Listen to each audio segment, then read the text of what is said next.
오늘의 말씀은 요한복음 8장 12절 말씀입니다. 예수께서 또 말씀하여 이르시되 나는 세상의 빛이니 나를 따르는 자는 어둠에 다니지 아니하고 생명의 빛을 얻으리라. 아멘. 오늘은 최고의 가치 예수 두 번째 시리즈 세상의 빛 되신 주라는 제목으로 말씀을 나누고자 합니다. 우리 2019년 광교 꾸며기 주제가 최고의 가치 예수이기 때문에 제가 지난달 주일 예배 한 달에 한 번 이 시간에 또 설교하는 그 기회를 통해서 지난달에 제가 시작했던 시리즈입니다. 첫 번째 지난달 최고의 가치 예수 시리즈 첫 번째 시리즈가 생명의 떡이신 주에 대해서 함께 말씀을 나눴습니다. 그때 여러분들에게 제가 간략하게 요한복음에서 예수님이 직접적으로 당신이 직접 자기 자신을 소개할 때 나는 뭐다, 헬라어로 에고 에이미라는 이 구절을 통해서 7가지의 그러한 모습으로 당신을 소개하는 그러한 에고 에이미 시리즈에 대해서 전반적으로 한번 제가 설명을 드렸습니다. 그래서 그것이 총 7가지니까 아마 큰 중간에 어떤 다른 변동사항이 없는 한은 올해 7월까지는 제가 그 에고 에이미 시리즈로 한 달에 한 번씩 말씀을 전하려고 합니다. 오늘 에고 에이미 예수님의 자기 선언의 두 번째 선포는 나는 세상의 빛이다 라고 하신 말씀입니다. 이 말씀을 통해서 예수님께서 세상의 빛이다, 내가 참 빛이다 라는 것이 어떤 의미가 있는지, 또 그 빛이 어떻게 해서 우리 삶 속에 최고의 가치가 되시는지 함께 나누겠습니다. 지난주에 설명드린 것처럼 예수님의 7가지 자기 선언을 예수님께 선포하시고 선포를 고치는 것이 아니라 사도 요한이 예수님의 그 선포를 뒷받침하고 그것을 증명하는 7가지의 기적을 아주 우리가 볼 때는 별로 이렇게 연결되어 있는 것은 보이지 않지만 아주 치밀하게 사도 요한이 성령의 감동으로 그 7개의 선언 하나하나마다 그 뒷받침하는 기적, 7가지의 기적을 또 세트로 요한복음에 기록하고 있는 것을 보게 됩니다. 나중에 이제 2주 후에 또 요한복음 아마 읽을 것 같은데 그때 한번 여러분들이 관점을 가지시고 한번 읽어보시면 평소에 발견하지 못한 그런 영적인 은혜를 또 체험하시게 되실 것입니다. 자, 지난주에 나는 생명의 떡이다 라고 말씀하신 그 자기 선언을 뒷받침하는 기적이 뭐였냐면 바로 기억나시는 분 계신가요? 오병이어의 기적이 바로 그것이었습니다. 자, 그렇다면 오늘 예수님께서 나는 세상의 빛이다 라고 선포하는 이 말씀과 연결되는 이것을 뒷받침하는 기적은 바로 요한복음 9장에 나오는 날 때부터 맹인이었던 사람을 고치는 기적이 그것을 뒷받침해주고 있습니다. 사복음서에 보게 되면 예수님께서 맹인들을 고치신 일들이 적지 않게 나옵니다. 자, 그런데 요한복음 9장에서는 특별히 날 때부터, 태어날 때부터 맹인된 사람임을 강조하고 있습니다. 아예 태어날 때부터 맹인이었기 때문에 태어나서 단 한 번도 무엇인가를 본 적이 없는 그런 사람이었습니다. 살다가 맹인이 되었다면 또는 중간에 무슨 사고를 당해서 그랬구나, 아니면 어떤 병 들어서 눈이 멀었구나, 또 아니면 그 당시 사람들이 많이 생각하고 있었던 죄를 지었을 때 하나님이 그것에 대한 상하는 저주와 형벌로 눈을 벌게 하셨다, 대부분 그렇게 많이 생각하기 때문에 그렇게 말할 수 있을 것이지만, 그러나 이 사람은 어머니 뱃속에서부터 태어날 때 이미 맹인으로 태어났기 때문에 살다가 무슨 사고 당한 것도 아니고 병에 걸린 것도 아니고 본인 죄를 마음껏 짓다가 하나님이 치신 것도 아니고. 그래서 제자들이 요한복음 9장 2절에 예수님께 묻습니다.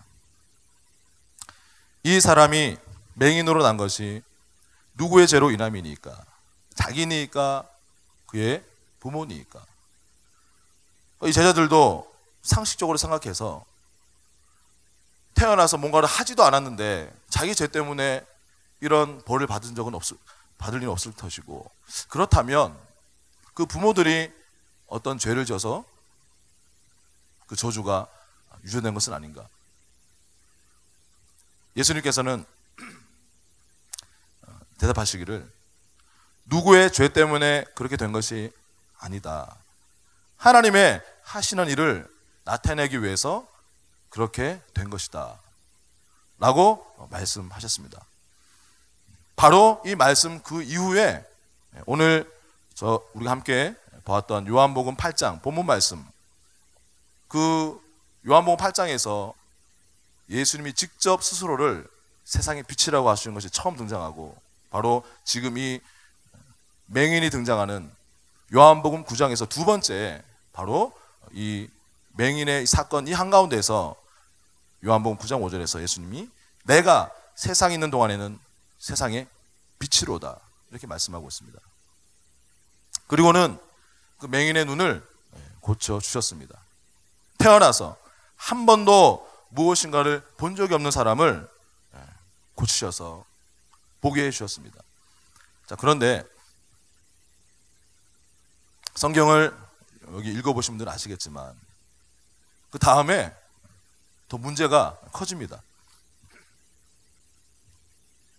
사람들이 눈을 고침받은 이 사람을 바리새인들에게로, 그들의 지도자, 리더 그룹인 바리새인들에게로 데려갔습니다.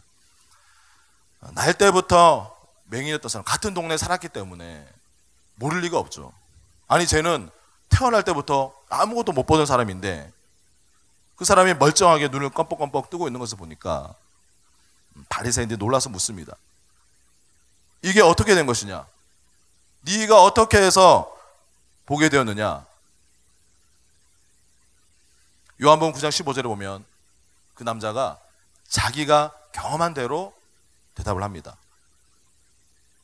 저 사람, 예수님이죠. 그 사람이 진흙을 내 눈에 바르매 내가 씻고 지금 보게 되었습니다. 바리새인들이 자기의 고집을 가지고 계속 얘기합니다.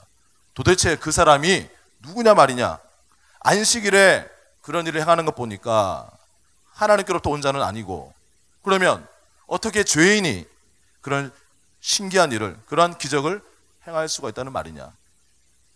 누구냐 도대체 그 사람이? 빨리 말해라. 바리새인들은 자기들끼리 분쟁이 일어나고 아주 난리가 났습니다.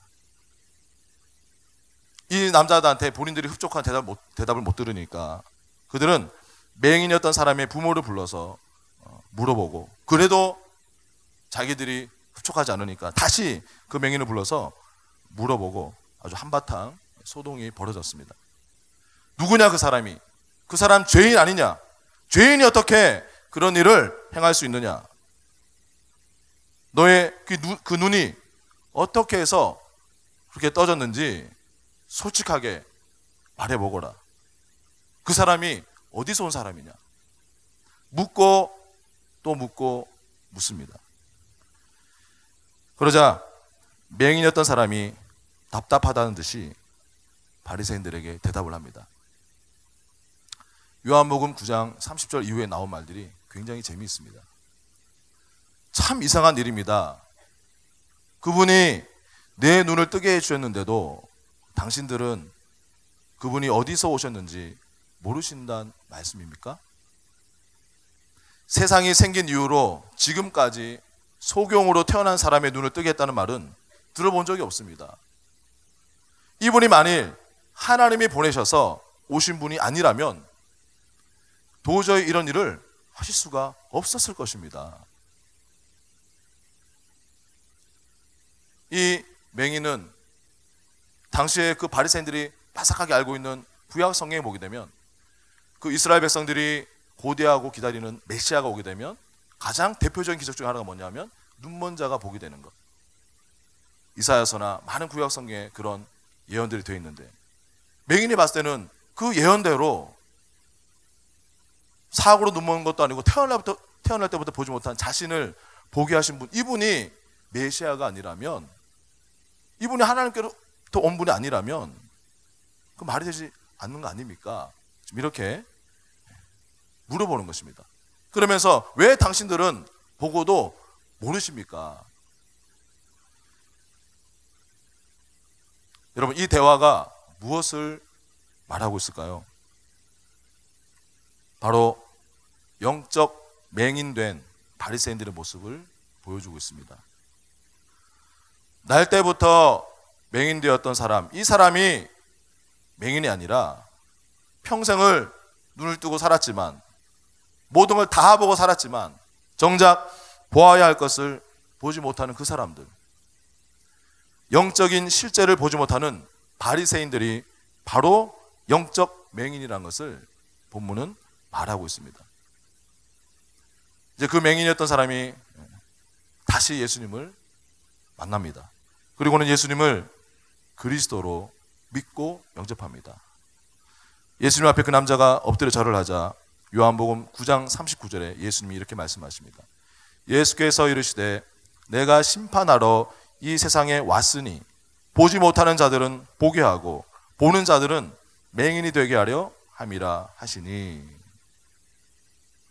바로 이 말씀을 하고 있던 예수님 옆에 있던 바리새인들이 묻습니다. 그러면 우리가 맹인이란 말입니까?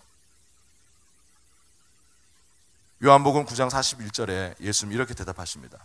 예수께서 이르시되 너희가 맹인이 되었더라면 죄가 없으려니와 본다고 하니 너희 죄가 그대로 있느니라.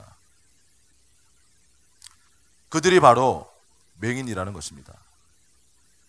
예수님을 알아보지 못하는 그들이 바로 죄인이라고 말씀하고 있습니다. 누가 진짜 맹인입니까?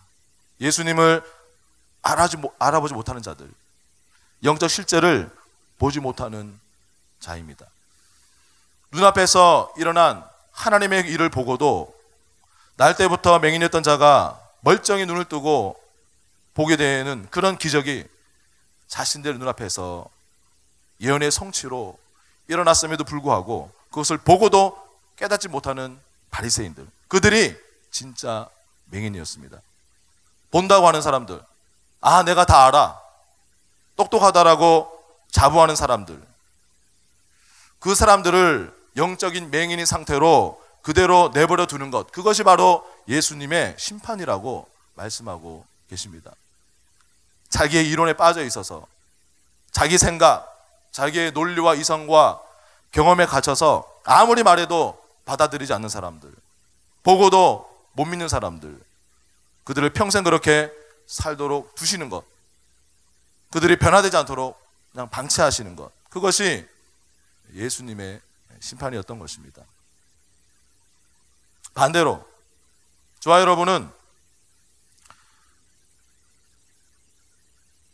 보지 못했던 우리를, 알지 못했던 우리들을, 내가 어디서부터 왔고 내가 지금 어디 있고 어디로 가야 하는지 아무것도 몰랐던 우리들의 눈을 주님께서 뜨게 해 주셨습니다. 영적인 실제를 보게 해 주셨고 예수님을 믿게 해 주셨습니다. 요한복음 3장에 보면 사람이 물과 성령으로 거듭나지 아니하면 하나님 나라를 볼 수 없느니라 말씀하고 있습니다. 여러분, 물과 성령으로 거듭나지 아니하면 하나님 나라에 들어갈 수 없다가 아니라 볼 수 없다라고 성경은 분명히 기록하고 있습니다. 이게 무슨 차이가 있을까요? 볼 수 없다는 것은 하나님의 나라가 지금 내 앞에 와 있고 내 옆에 있고 내 주위에 하나님 나라가 깔려 있는데도 우리가 성령으로 거듭나지 않으면 이미 임해 있고 존재하고 있는 하나님의 나라를 눈앞에 있어도 못 본다는 것입니다. 저와 여러분은 보지 않고도 하나님이 믿을 수 있게 해 주셨습니다. 보지 않고도 보게 해 주셨습니다. 그것이 바로 우리에게 주신 하나님의 축복입니다. 우리가 이 땅에 살아가면서 이것보다 더 큰 축복이 과연 있을 수 있을까요? 예수님이 그렇게 해 주셨습니다. 우리의 영의 눈을 열어서 그 모든 것들을 볼 수 있게 해 주신 것입니다. 예수님은 그런 참 빛으로 세상에 오신 분이시고 우리 각 사람에게 그 빛을 비추어서 우리에게 계시해 주셨습니다. 그 빛을 알아보는 사람이 있고 알아보지 못하는 사람들이 있습니다. 영접하는 자가 있고 그분을 영접하지 않는 자가 있습니다. 그분을 믿는 자가 있고 믿지 않는 자가 있습니다.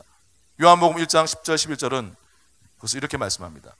그가 세상에 계셨으며 세상은 그로 말미암아 지은 바 되었으니 세상이 그를 알지 못하였고 자기 땅에 오매 자기 백성이 영접하지 아니하였으나 그러나 그 빛을 믿는 사람들, 그 빛을 영접하는 사람들, 그 참빛을 알아보는 자들에게는 요한복음 1장 12절에 놀라운 축복을 주십니다.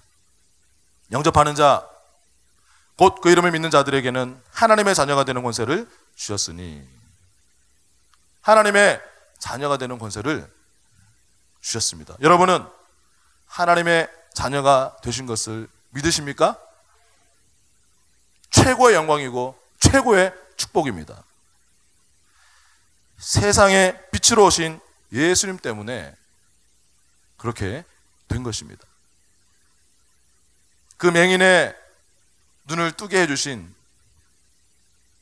그것과 똑같이 저 여러분의 눈을 뜨게 해주셔서 그렇게 되었습니다. 자, 그러면 예수님께서 자신을 처음으로 세상의 빛이라고 선포하신 오늘 본문 말씀 요한복음 8장 12절 말씀 다 같이 한 목소리로 읽어보도록 하겠습니다. 시작.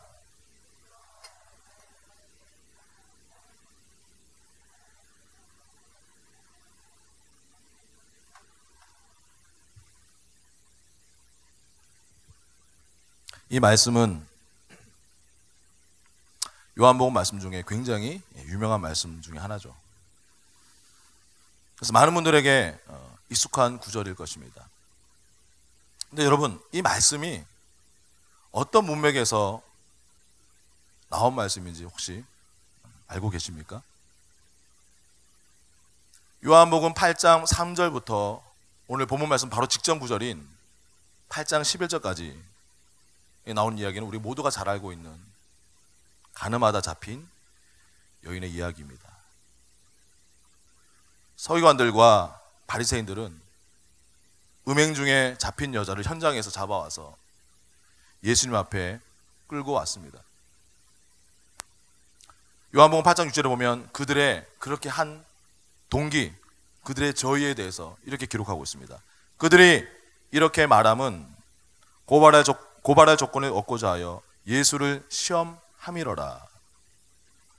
그들은 예수님을 시험에 빠뜨려서 고발할 구실을 찾으려고 그렇게 한 것입니다.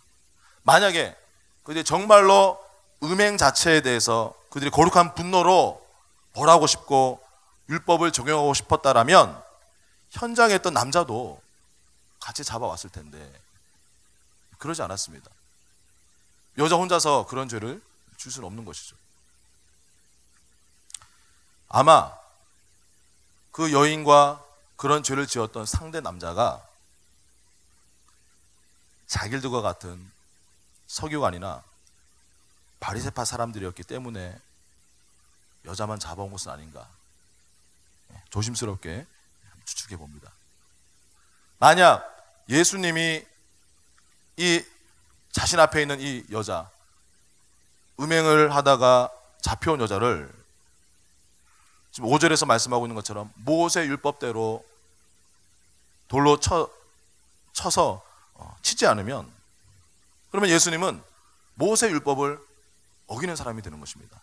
반대로 만약에 그 율법을 따라서 돌을 들어서 이 여인을 사정없이 쳤다라면 그러면 당시 이스라엘을 다스리고 있던 로마의 법을 어기는 것이었습니다. 왜냐하면 로마법에는 가늠한 여자를 돌로 치는 법이 없었을 뿐만 아니라 이 로마 정권이 유대인 민간인들에게는 사형 집행권을 허락하지 않았기 때문입니다.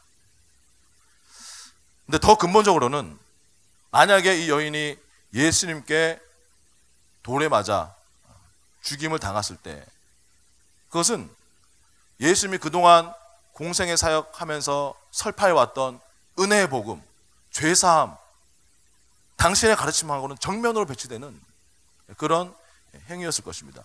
자, 그래서 지금 예수님은 쉽게 말해서 인간적인 논리로는 빼도 박도 할 수 없는 그런 상황에 놓였습니다. 그것을 바라보고 있던 서기관과 바리새인들은 아주 흥미롭게 이제 저 예수도 끝이다. 우리가 쳐놓은 덫에 빠져나갈 수 없다. 라고 마음속으로 즐기며 그 순간을 바라보고 있었을 것입니다. 그러나 하나님의 지혜이신 예수님은 우리가 잘 아는 것처럼 너희 중에 죄 없는 자가 먼저 돌로 치라 라고 말씀하시면서 그 어떤 법도 어기지 않을 뿐만 아니라 도리어 그 현장에 있던 그 사람들의 양심을 찌르셨습니다. 결국 어른으로 시작해서 젊은이까지 하나씩 그 자리를 빠져나가고 맨 마지막에 오직 예수님과 그 여인만 남게 되었습니다. 예수님은 그 여자에게 말씀하셨습니다. 사람들은 어디 있느냐? 너를 정죄한 사람이 한 사람도 없느냐? 여자가 대답합니다. 주님, 한 사람도 없습니다. 그러자 예수님은 나도 너를 정죄하지 않는다. 가서 이제부터 다시는 죄를 짓지 말아라. 말씀하셨습니다. 예수님은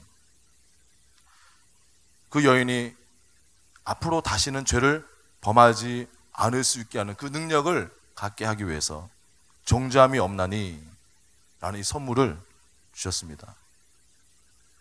그리고 나서 바로 이어서 하신 말씀이 오늘 요한복음 8장 12절 말씀. 나는 세상의 빛이니, 이 말씀입니다. 많은 사람들은 예수님이 세상의 빛이라는 말을 들을 때에 본능적으로 우리의 죄를 예수님의 빛이 다 까발리고 들춰내고 드러낼까 봐 두려워서 주님을 대면하기를 두려워합니다. 심지어는 아마 여러분들이 신앙생활 오래 하신 분들은 그런 설교를 종종 들었을 것입니다. 여러분의 죄를 한순간이라도 숨길 수 있다고 생각하지 마십시오. 세상에 비친 예수님이 모든 사람에게 여러분들의 죄를 다 드러낼 것입니다. 때문에 적지 않은 성도들은 우리의 죄를 드러내려고 예수님이 나는 세상의 빛이라 그렇게 말씀하셨다라고 생각을 하는 것입니다. 하지만 오늘 예수님께서 그렇게 자신에 대해서 선포하신 그 상황, 그 배경을 보면 오히려 정반대인 것을 알 수가 있습니다. 예수님은 가늠하다 잡혀온 그 여인, 죄를 지은 그 여인을 구해내고 반대로 바리새인들의 위선을 드러내셨던 참이었던 것입니다. 그것은 바로 우리 삶의 예수님의 빛은 우리를 정죄하거나 우리를 수치스럽게 하거나 부끄럽게 하기 위한 것이 아니라는 것을 말해주고 있습니다. 우리 삶의 예수님의 빛은 우리가 예수님의 피로 얼마나 완벽하게 깨끗하게 되었는지 그것을 비춰주는 빛입니다. 그 빛은 갈보리 언덕 십자가에서 이루신 예수님의 완벽한 사역과 예수님의 보혈의 능력을 보여주기 위한 빛입니다. 여러분, 하나님의 임재 앞에 나아가는 것을 두려워하지 마시기 바랍니다. 그 빛은 우리의 죄를 드러내기 위한 것이 아닙니다. 우리가 예수님께서 십자가에서 다 이루었다 하신 그 사역으로 말미암아 얼마나 우리가 영광스럽고 아름답고 빛나고 있는 존재가 되었는지를 보여주기 위한 것입니다. 예수님 때문에 우리가 의롭고 영광스럽게 되었으므로 이제는 이 빛으로 여러분 자신을 바라보시기 바랍니다. 말씀을 정리합니다. 오늘 본문 요한복음 8장 12절에서 예수님은 세상의 빛이라고 선언하십니다. 첫 번째, 그 빛은 예수님이 누구이신지 밝히 보여주십니다. 요한복음 9장에 나오는 예수님께서 세상의 빛이심을 증명해주는 날 때부터 맹인된 사람을 보게 하는 그 기적을 통해 예수님의 그 빛이 맹인의 육신의 눈뿐만 아니라 영의 눈을 뜨게 해서 마침내 그분이 하나님이 보내신 메시아임을 깨닫게 하셨습니다. 고린도후서 4장 4절에 말하는 복음의 광채, 그것이 우리 마음속에 비치게 될 때에 우리는 예수님께서 하나님의 아들이시고 우리의 구원자이심을 알고 믿게 되는 것입니다.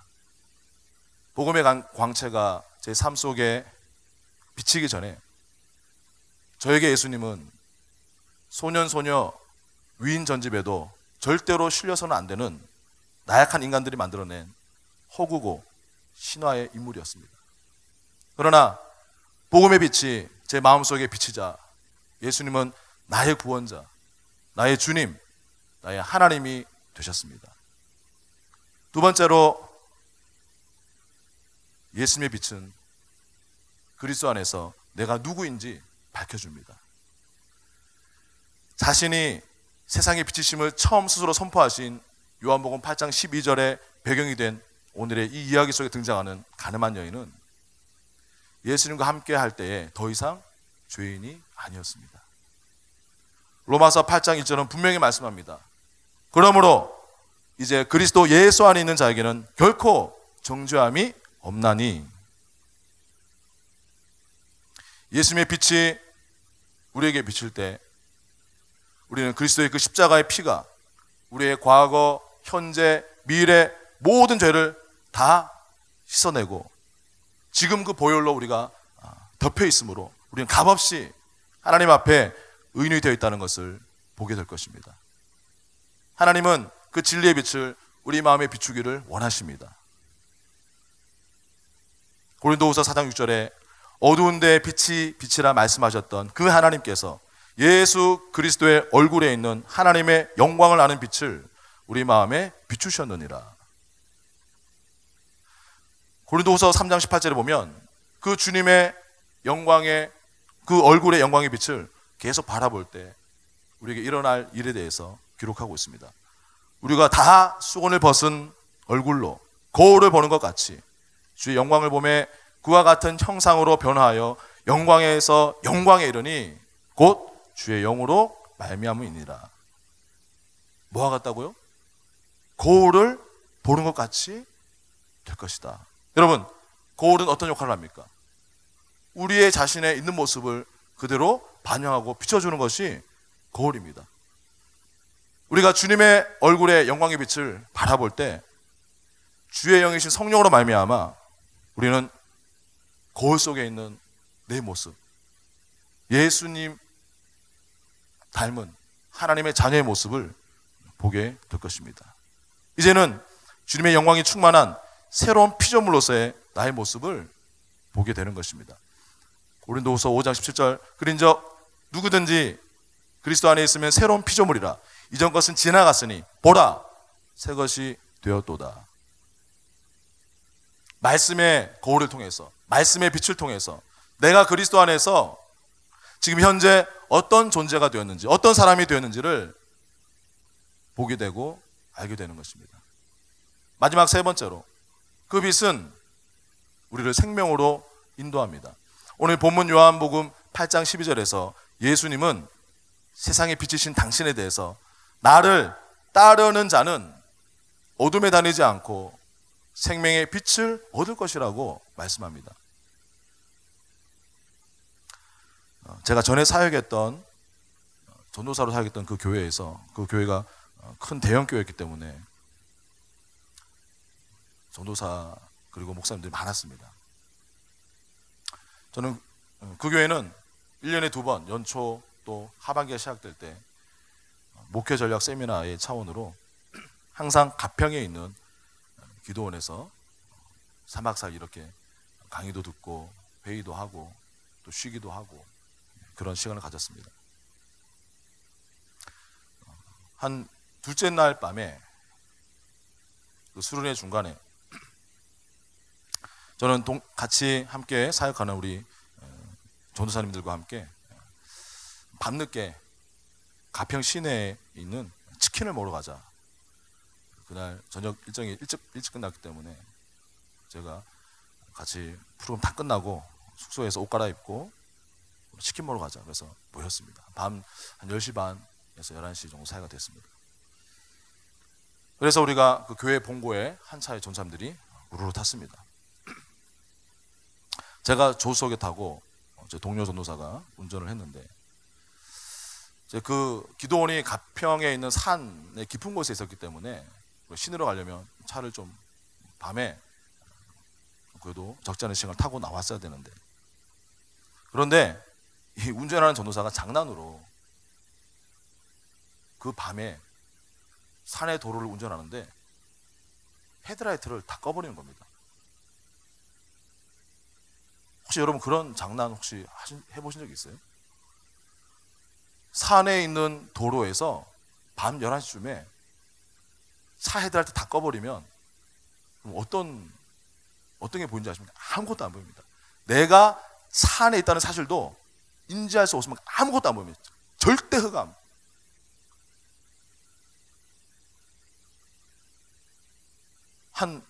제 생각 한 2초 정도, 이 친구가 2초 정도 끄고 끈 채로 안 보인 채 운전을 한 거죠. 완전히 미친 거죠. 그런데 저는 그 한 2초간의 시간 동안 정말 죽은 것 같은 공포, 조수석에서 정말 죽는 줄 알았습니다. 얼마나 무서웠던지. 그런데 한 2초 정도 지나고 이 친구가 다시 헤드라이트를 확 켰습니다.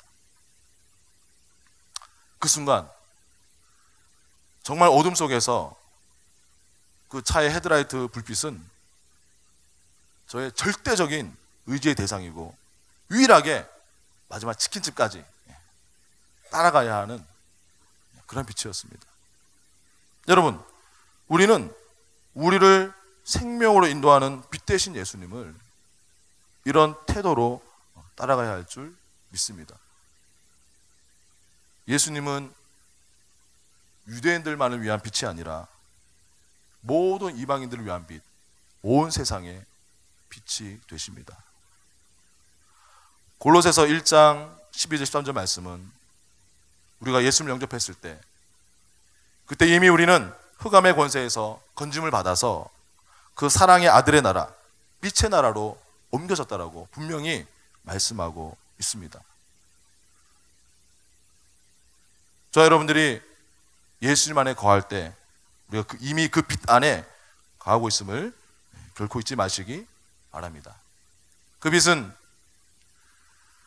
우리의 죄를 비추고 정죄하는 빛이 아니라 예수님께서 우리를 위해 행하신 일들이 어떠한 것인지 밝혀주는 것이기 때문에 그 빛 안에 거하는 여러분이 얼마나 그분으로 인해서 영광스럽고 사랑스러운 하나님의 자녀인지를 매일 확인하시기 바랍니다. 그리고 이 빛 대신 예수님을 이 세상 속에서 이 어두움이 주관하고 있는 이 땅 가운데서 절대적으로 의지하고 그 빛을 따라가면서 그 빛이 공급하는, 오늘 말씀을 보니까 그 빛은 생명의 빛이다 말씀하고 있는데 그 빛이 공급하는 생명과 의와 사랑과 기쁨과 풍성함과 건강과 평안 속에서 우리 2019년 한 해를 걸어가게 되시기를 주의 이름으로 축원드립니다.